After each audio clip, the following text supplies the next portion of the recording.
investors are pushing up shares of gun makers Smith & Wesson and Sturm Ruger as Democratic candidate Joe Biden leads in the polls ahead of the November election.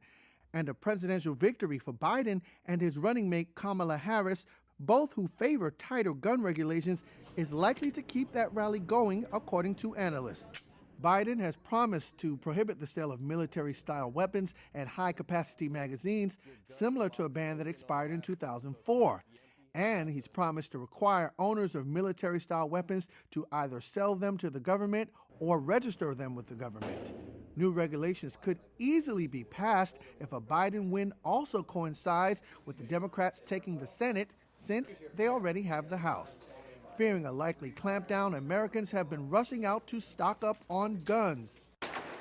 Federal background checks, a proxy for firearm sales, surged to a record 28.8 million in just the first 9 months of the year, topping the previous record of 28.4 million set last year.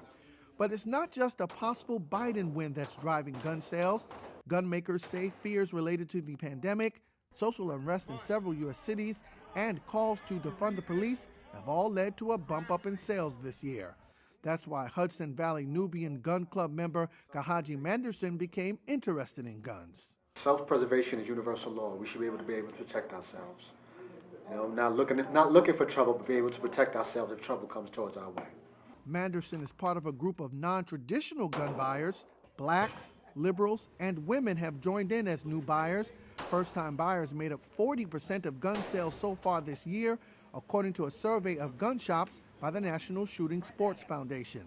Shares of Smith & Wesson are already up 135% this year, while Sturm Ruger has rallied 51%.